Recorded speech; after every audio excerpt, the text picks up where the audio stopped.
আমাদের দেশ থেকে ওখানে শ্রমিক যায়, কাজ করে, আমরাও বেনিফিটেড হই, তারাও বেনিফিটেড হয়। কিন্তু সেটা যদি একটা দেশের বিরুদ্ধে যদি একটা অপবাদ তৈরি হয় যে এখানে মানব পাচার হচ্ছে, তখন তো সেই দেশটার দায় নেবে না। মালয়েশিয়ার শ্রমবাজার নিয়ে এতদিন ধরে যে বিতর্ক বা যে প্রশ্নগুলো আসছে, সেটা যেন আমাদের সময় না তৈরি হয়, এই কারণে প্রক্রিয়াতে একটা স্বচ্ছতা আনার চেষ্টা করছে এবং মালয়েশিয়ান কর্তৃপক্ষের সাথে আলাপ আলোচনা চালাচ্ছে, যেই কারণে একটু সময় লাগতেছে।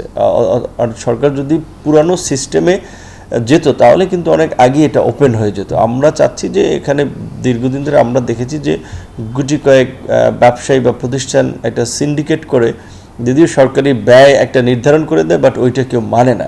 সরকারি ব্যয় যদি নির্ধারণ করে ৭৮ বা ৮০,০০০, ৮৫,০০০, ওখানে স্বাভাবিকভাবেই ৪-৫ লাখ টাকা অনেকের কাছ থেকে নিয়ে থাকে। তো সেই ক্ষেত্রে এইবার আমরা এই ব্যয়টা সরকারি যেন বেঁধে দেওয়া ব্যয়ের মধ্যেই থাকে। পাশাপাশি মালয়েশিয়ার সাথে বিগত সরকারের চুক্তির ফলে কিন্তু মালয়েশিয়ার একটা অধিকার আছে যে আমাদের দেশ থেকে লোক যাওয়ার ক্ষেত্রে লাইসেন্সের সিলেকশনটা তারা করবে। তো যেটা হয়েছে বিভিন্ন সময় ২০-২৫-৩০টাকে মেইন করে তারপরে বাকি অনেককে সাব এজেন্ট দেওয়া হয়েছে।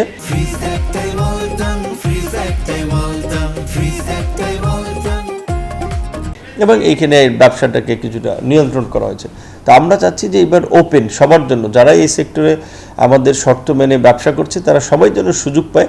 সেক্ষেত্রে মালয়েশিয়ার বিশেষ করে ২০২৩ সালে যে শ্রমবাজারের কিছু ঘটনার কারণে বন্ধ হয়েছে, সেই প্রেক্ষাপটে এখন কয়েকটা মামলা চলমান আছে। এই মামলাগুলো নিয়ে আবার মালয়েশিয়ারও একটা বিশেষ করে আপত্তির জায়গা আছে। কারণ হচ্ছে আমাদের দেশ থেকে ওখানে শ্রমিক যায়, কাজ করে, আমরাও বেনিফিটেড হই, তারাও বেনিফিটেড হয়। কিন্তু সেটা যদি একটা দেশের বিরুদ্ধে যদি একটা অপবাদ তৈরি হয় যে এখানে মানব পাচার হচ্ছে, তখন তো সেই দেশটার দায় নেবে না। যেই কারণে এই মানব পাচারের অভিযোগে একটা মামলা আছে, মানি লন্ডারিংয়ের অভিযোগে একটা মামলা আছে, দুর্নীতির অভিযোগে ৩টা মামলা আছে। এই মামলার ২টো মামলা মানব পাচার এবং মানি লন্ডারিংয়ের মালয়েশিয়ার একটু কনসার্ন আছে। সো এই মামলাটাও তারা চায় যে এর একটা নিষ্পত্তি হোক, কারণ হচ্ছে তারা তো এই দায়টা নেবে না। সেদিক থেকে আমাদের আইনশৃঙ্খলা বাহিনী তারাও কাজ করছে মামলা যেভাবে নিষ্পত্তি করা যায়। তো আশা করি যে এইটা খুব দ্রুতই খুলবে এবং যেহেতু আগের পরিস্থিতির চেয়ে একটু স্বচ্ছভাবে আমরা এইবার খুলতে চাচ্ছি, ওই আগের চুক্তিটার মেয়াদ হচ্ছে এই বছর ডিসেম্বর পর্যন্ত। তো কাজেই হয়তো এই কারণে একটু ডিলে হচ্ছে যে শেষ দিকে এই চুক্তিরও মেয়াদ শেষ হয়ে যাচ্ছে, চুক্তি আবার নতুন করে করতে হবে।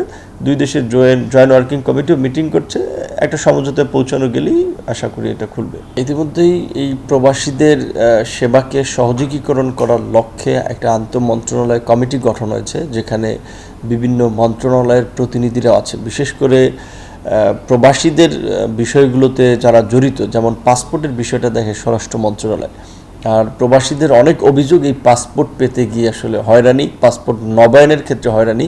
সেক্ষেত্রে স্বরাষ্ট্র মন্ত্রণালয়কে মাস্ট আমাদের সাথে থাকা লাগে। দ্বিতীয়ত হচ্ছে আমাদের এই দূতাবাসগুলোর যারা মাদার বডি বলা হয়ে থাকে পররাষ্ট্র মন্ত্রণালয়, সেবার ক্ষেত্রে কিন্তু পররাষ্ট্র মন্ত্রণালয়কে আসলে দায়িত্বটা বেশি নিতে হবে। যদিও প্রবাসী রিলেটেড ইস্যু হলেই মানুষ আমাদের কি বলে বা আমাদের কি খুঁজে, সেই জায়গা থেকে পররাষ্ট্র মন্ত্রণালয়, স্বরাষ্ট্র মন্ত্রণালয়, আমাদের মন্ত্রণালয় এবং অর্থ মন্ত্রণালয় সহ সংশ্লিষ্ট মন্ত্রণালয় সহ একটা টিম কাজ করছে যে প্রবাসীদের এই সেবাগুলোকে সহযোগীকরণ করা। একটা হচ্ছে দেশ থেকে যাওয়ার ক্ষেত্রে, এয়ারপোর্ট থেকে শুরু করে তার একটা প্লেনের টিকিট কাটার ক্ষেত্রে, মেডিকেল চেক আপের ক্ষেত্রে সে যেন কোনো ধরনের হয়রানির মধ্যে না পড়ে। পারতপক্ষে একটা ওয়ান স্টপ সার্ভিস দেওয়া যায় কিনা এই বিষয়টা সম্ভবত যাচাই করা হচ্ছে। দ্বিতীয়ত দেশের বাইরের আসলে প্রকৃত অর্থে বাংলাদেশিদের একটা আস্থার জায়গা হচ্ছে দূতাবাসগুলো। সেইখানে গিয়ে যদি তারা একটা সার্ভিস না পায়, এবং বাংলাদেশের কালচারে আসলে আমরা দেখি আমাদের দেশের মধ্যেও কিন্তু কোনো সরকারি অফিসে লোকজন গিয়ে সেবা পেয়েছে সন্তুষ্ট এটা বলতে পারবে না। এটা দুইটাই কারণ আছে। এখানে যারা দায়িত্বে আছেন তাদেরও একটা গরিমসি ভাব আছে, এটাও ঠিক। আবার আমরা জনপ্রশাসনকে ওইভাবে আসলে সেবামুখী কিংবা জনমুখী করতে পারি নাই।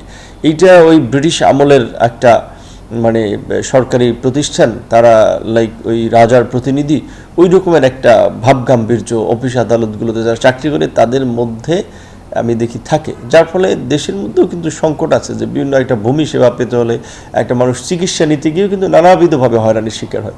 তো আমরা প্রবাসীর ক্ষেত্রে যদি সফল হই, হয়তো এইভাবে দেশের মধ্যেও আমরা সফল হব। সেই জায়গা থেকে আমরা অন্তত, যেহেতু প্রবাসীরা অনেকভাবেই আসলে গুরুত্বপূর্ণ দেশের অর্থনীতি থেকে শুরু করে সামাজিকভাবে কিংবা বিভিন্ন দেশে যারা আছে তারা বাংলাদেশের প্রতিনিধিত্ব করার ক্ষেত্রে, সেই জন্য আমরা প্রবাসীদের সেবাটাকে একটা প্রায়োরিটি দিয়ে আমরা সহযোগীকরণের উদ্যোগ নিয়েছি। এবং প্রবাসী কার্ডটা যদি আমরা চালু করতে পারি তাহলে এখানে আশা করি স্বচ্ছতা এবং গতি দুটোই আসবে। আশা করি সেটা আগামী মাসে আমাদের এই প্রবাসী কার্ড চালু হবে, যেখানে তার বেসিক এবং পার্সোনাল ইনফরমেশন থেকে শুরু করে ব্যাংকের পেমেন্ট গেটওয়ে যুক্ত থাকবে এবং সেটা ইন্টারন্যাশনালি জুয়েল কারেন্সিতে সে ইউজ করতে পারবে।